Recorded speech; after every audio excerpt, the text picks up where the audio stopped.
मराठी मॅट्रिमोनीवर मिळतो सगळ्यात जास्त चॉईस। मराठी मॅट्रिमोनीने लाखो स्थळं जुळवली आहेत। यापेक्षा चांगली गोष्ट काय असू शकते? मराठी माणसांची नंबर 1 चॉईस मराठी मॅट्रिमोनी। राजकारणाचं विद्यापीठ म्हणून ओळखल्या जाणाऱ्या कोल्हापूर जिल्ह्यातल्या कागल तालुक्यामध्ये नगरपालिका निवडणुकीच्या निमित्तानं देखील मोठ्या घडामोडी घडल्या।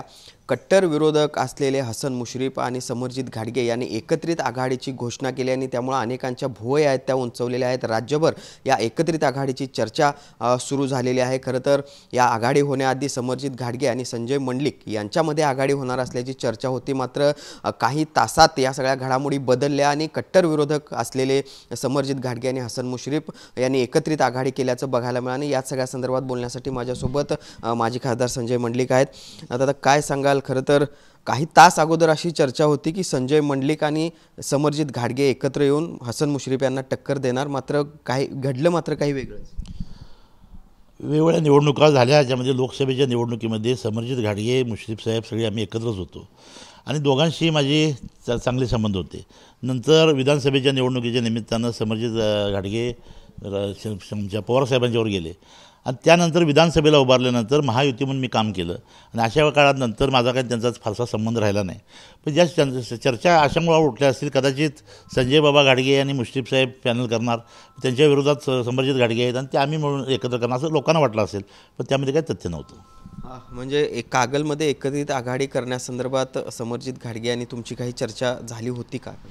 समरजित घाटगे साहेबांची माझी काही चर्चा प्रत्यक्षात झाली नव्हती, पण तिथल्या स्थानिक कार्यकर्त्यांनी एकमेकाशी चर्चा केली होती।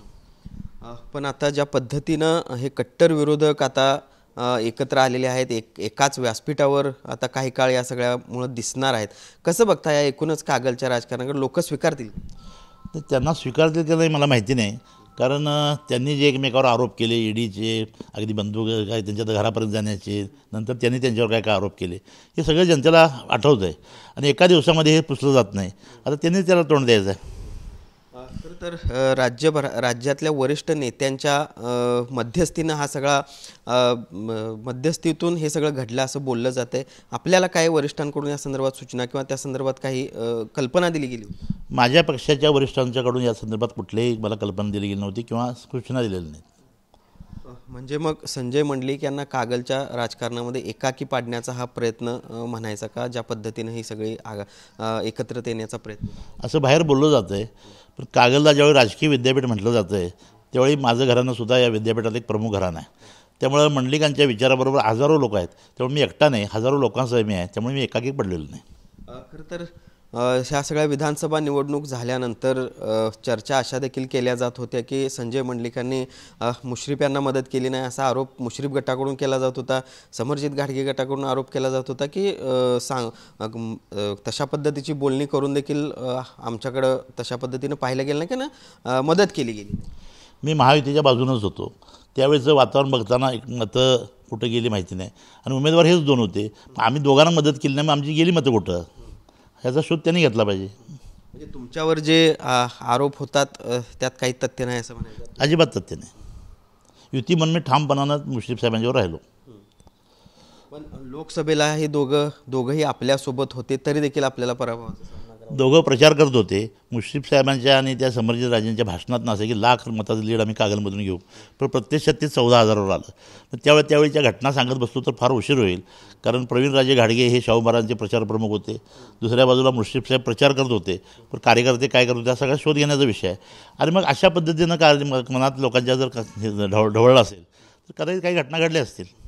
मग आता कागलच्या आणि मुरगुडच्या दोन्ही नगरपालिकांच्या निवडणुकीला कसं सामोरं जाणार आहात, कारण दोन्ही ठिकाणी एकत्रित आघाडी त्यांची दिसते, पण मुरगुड नगरपालिका माझीच सत्ता तिथं आहे। माझ्या वडिलांच्यापासून माझ्या आता मागची 5 वर्षे नगराध्यक्ष आणि 17पैकी 14 नगरसेवक हे माझे होते।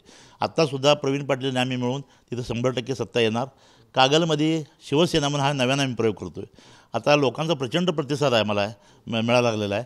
त्यामुळे आज मी तुम्हाला किती जागा निवडून सांगू शकत नाही, पण प्रचंड ताकदीनं लोक आमच्या मागे येतील. म्हणजे परत एकदा तोच मी प्रश्न विचारतोय. खरं तर विधानसभा निवडणुकीच्या आधी आपण बघतोय 10 वर्ष कशा पद्धतीचा संघर्ष समरजित घाटगे आणि हसन मुश्रीफ यांच्यामध्ये होतोय.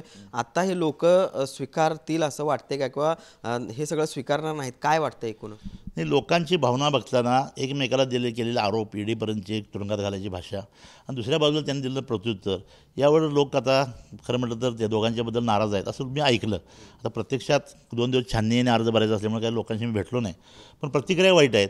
आता ते त्यांच्या कार्यकर्त्यांना समजून सांगतील, ते त्यांच्या कार्यकर्त्यांना समजून सांगतील, पुढं काय होईल माहिती नाही, पण सध्या तरी जनता म्हणून जे आहे त्याच्यामध्ये प्रतिक्रिया वाईट आहे. पाहिलं आपण कागल आणि मुरगुडमध्ये समरजित घाटगे आणि हसन मुश्रीफ हे एकत्रित आलेले असले, कट्टर विरोधक एकत्र आलेले असले तरी जनतेमध्ये याबाबतची प्रतिक्रिया मात्र तीव्र आहे. आणि त्यामुळं कागल आणि मुरगुड या दोन्ही ठिकाणी जनतेला सोबत घेऊन आम्ही ही सगळी निवडणूक लढवू अशा पद्धतीचा निर्धार या निमित्तानं संजय मंडलिक यांनी व्यक्त केल्याचं बघायला मिळत आहे. म्हणजे सुनील काटकरसह भूषण पाटील, TV9 मराठी, कोल्हापूर. मराठी मॅट्रिमोनीवर मिळतो सगळ्यात जास्त चॉईस. मराठी मॅट्रिमोनीने लाखो स्थळं जुळवली आहेत. यापेक्षा चांगली गोष्ट काय असू शकते? मराठी माणसांची नंबर 1 चॉईस मराठी मॅट्रिमोनी.